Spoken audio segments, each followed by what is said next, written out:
Vamos a seguir hablando de política, lo decíamos también antes de la pausa. Representantes del Congreso, partidos políticos y el gobierno se reunieron ayer para dar inicio a los diálogos por un nuevo proceso constituyente. Hay materias en las que hay consenso transversal y otras que generan dudas en algunos sectores. Vamos a conversar sobre este tema con el diputado del Partido Liberal, ya lo vemos en la pantalla, Vlado Mirosevic. ¿Cómo está, diputado? Bienvenido a CNN Chile. José Miguel, buenos días, gracias por la invitación. Buen día, muchas gracias por su tiempo. ¿Con qué sensación se queda tras la reunión que se generó este día miércoles?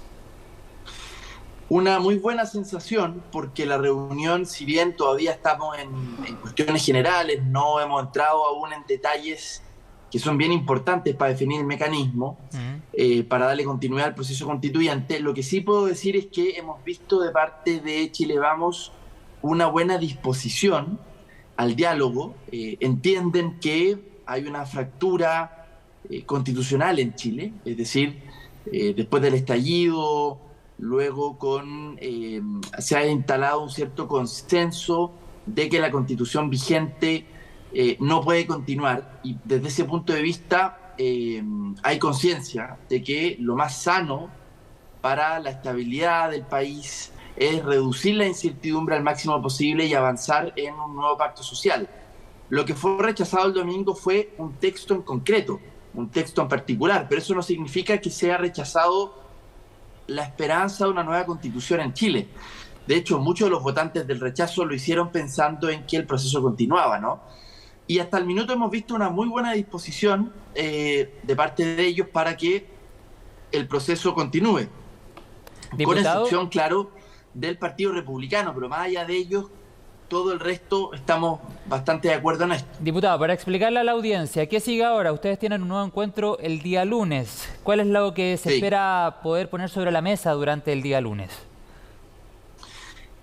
Bueno, el día lunes cada fuerza tiene que llegar ya con una cierta deliberación interna para, de manera más concreta, llegar con una propuesta de hoja de ruta, ¿no? Es decir, los partidos tienen que resolver si creen que tiene que ser una convocatoria a una nueva elección de constituyentes, cuántos miembros de constituyentes se podrían elegir, cuál es el sistema electoral para ser elegidos, qué pasa respecto de escaños reservados, qué pasa respecto de paridad, voto obligatorio, voto voluntario, en fin, una serie de detalles que hay que definir. ¿Cuánto va a durar esa convención? También es muy importante, ¿no?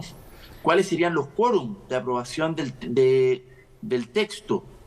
En fin, una serie de detalles. ¿Por qué quórum se inclina usted, diputado? ¿2 tercios, 3/5, 4/7? A ver, sí, es un debate que estamos dando dentro del Partido Liberal y el lunes vamos a llegar con más claridad. Yo creo que 4/7 es el camino más fácil porque acabamos de aprobar en el Congreso una reforma de 4/7. O sea, las fuerzas mayoritarias en el Congreso de Chile ya nos pusimos de acuerdo en una reducción del quórum.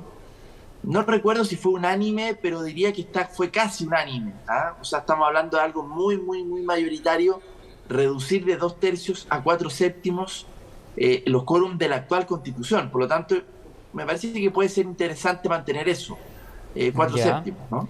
Diputado, le voy a hacer varias preguntas, más o menos rápido, porque en virtud del tiempo. Bueno, yo sé que es muy apresurado tal vez hablarlo ahora, pero me gustaría ir teniendo su posición respecto a diferentes temas. ¿Usted está de acuerdo con que este nuevo proceso constituyente parta de una hoja en blanco?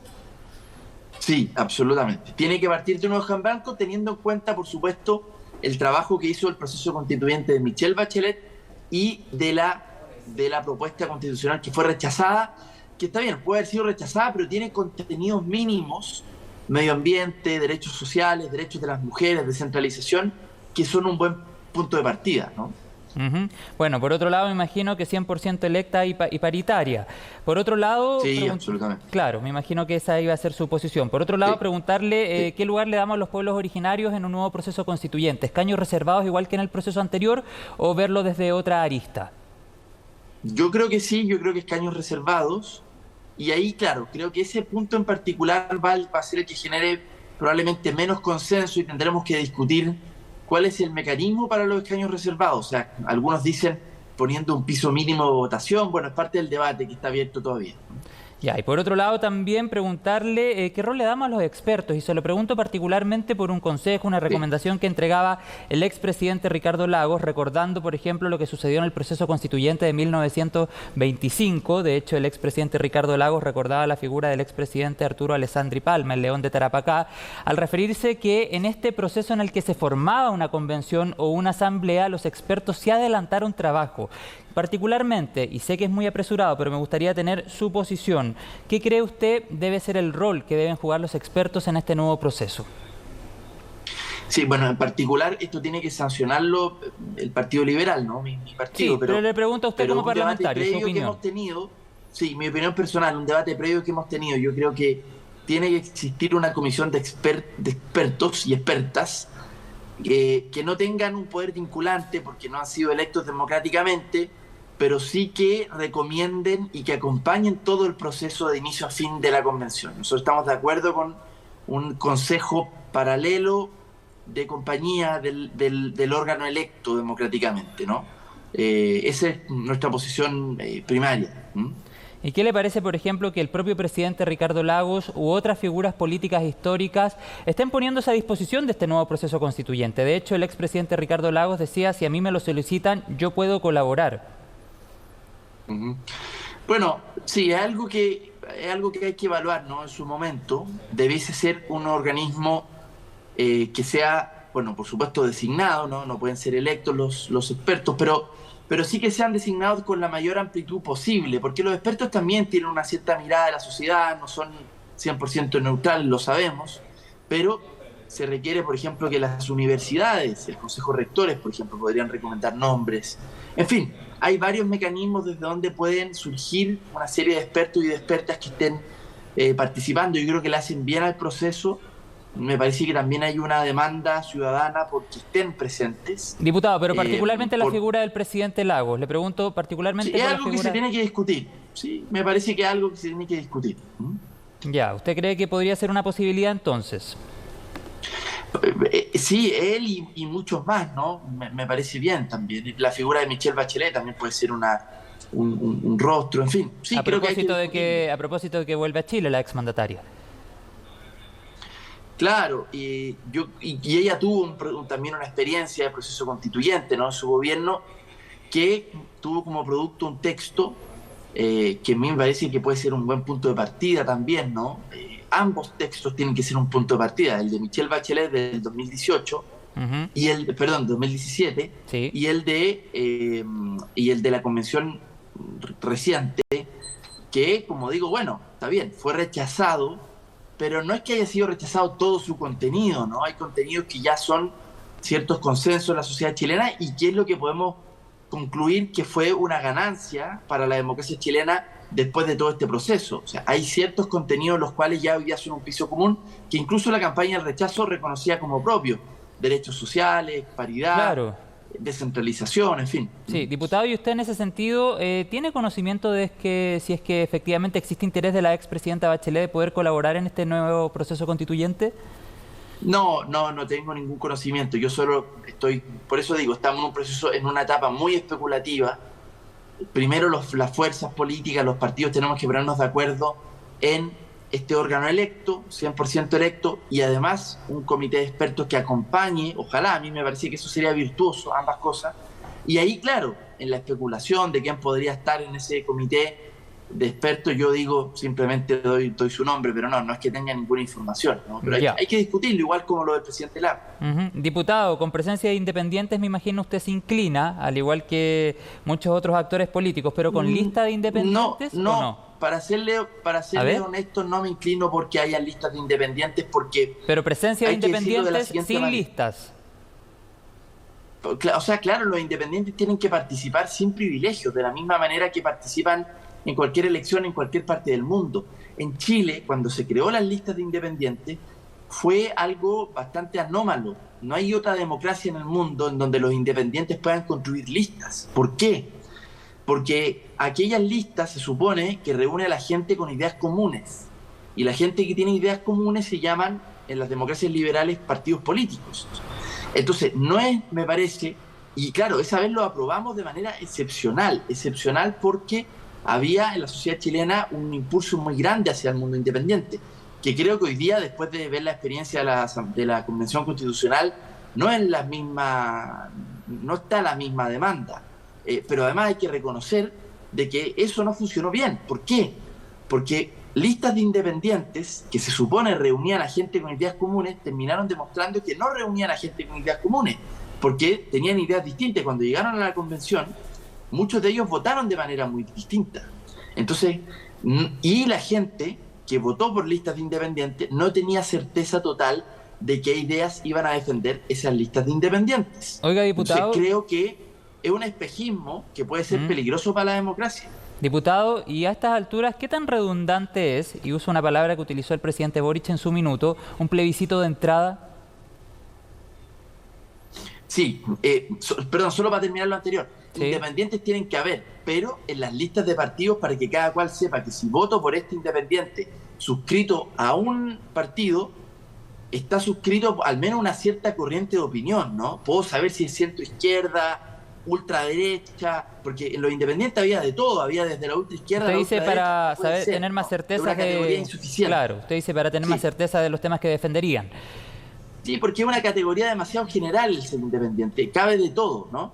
Y bueno, respecto de lo que usted me pregunta, yo creo que es innecesario, y entiendo que parte del debate que se dio ayer, todas las fuerzas políticas, o casi todas, en su infinita mayoría, decíamos, no tiene sentido un plebiscito de entrada porque ya fue resuelto el tener una nueva constitución. Sí, pero fue resuelto en el año 2020, diputado. La posición de la ciudadanía después del proceso puede haber cambiado, ¿no? Claro, es verdad, pero mi opinión personal es que no tendría sentido un plebiscito de entrada, pero es algo que tenemos que discutir. Yo entendí ayer que la mayoría de las fuerzas dábamos por obvio porque hay que tener una nueva constitución, porque incluso las mismas encuestas que mostraban una inclinación por el rechazo muestran en su votación del rechazo un porcentaje muy alto de gente que quería nueva constitución. O sea, su votación rechazo no era para dejar el proceso hasta acá. Pero bueno, es algo que hay que discutir. Yo en lo personal digo, no es necesario el plebiscito de entrada, tenemos que seguir avanzando y tenemos que elegir más bien cuál es el mecanismo en concreto. Diputado, y lo último, porque tenemos muy pocos segundos, me gustaría conocer su opinión respecto a la posición o a las opiniones que ha tenido la oposición, valga la redundancia, Chile Vamos, sobre las designaciones, el cambio de gabinete hace 2 días atrás. ¿Cree usted que hubo ahí condicionamientos de Chile Vamos, por ejemplo, para bajar a la figura de Nicolás Cataldo de la Subsecretaría del Interior, y cree que esos condicionamientos podrían también estar presentes en medio del proceso constituyente, y si lo comparamos, por ejemplo, con la discusión que se puede dar en el Congreso con ciertas reformas claves para el programa del presidente Boric? ¿Cree que son dos cosas que van a ir por carriles distintos? ¿En algún minuto se puede generar un condicionamiento que vaya ahí generando condiciones, valga la redundancia, versus el proceso constituyente y versus este tema de las reformas estructurales del gobierno? A ver, yo esperaría que no, son dos carriles separados. Un carril es el proceso constituyente que hoy día tiene domicilio en el Congreso. Me refiero a domicilio al acuerdo que tiene que dar origen a un nuevo mecanismo democrático, participativo, para darnos una nueva constitución. Ese es un carril. Y el otro carril es el gobierno, que tiene que gobernar y tiene que cumplir su programa de gobierno y su reforma. Son dos cuestiones completamente separadas, y de hecho ayer que tuviéramos reunión con sede en el Congreso da cuenta de eso. Pero ¿por qué creo que además sería un tremendo error? Porque el porcentaje de apoyo al rechazo es más bien un fracaso de la convención y del texto que propuso la convención, y no así un triunfo de la derecha. Creo que eso es muy importante tenerlo en cuenta. Es decir, la gente que votó por rechazo no votó para la derecha. De hecho, su evidencia de eso es que los propios líderes de la derecha no protagonizaron la campaña electoral, no estuvieron, se escondieron, porque tenían la lectura y la estrategia de que era mejor no poner los rostros de la derecha en una campaña que tenía que ver con otra cosa.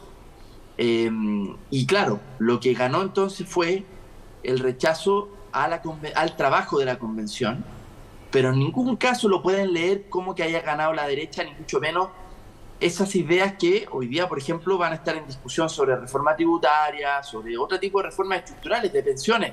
Ojalá que aquellos que ganaron sean buenos ganadores y no concluyan una apropiación, no se apropien del resultado. Bueno, hay una discusión ahí abierta también y, por cierto, vamos a estar muy atentos a todo lo que pueda traer estos encuentros de los partidos políticos de cara a un nuevo proceso constituyente. Diputado Vlado Mirosevic del Partido Liberal, muchas gracias por su tiempo con CNN Chile. Que esté muy bien y tenga un buen día. Bien, José Miguel, muchas gracias a ti. Chao.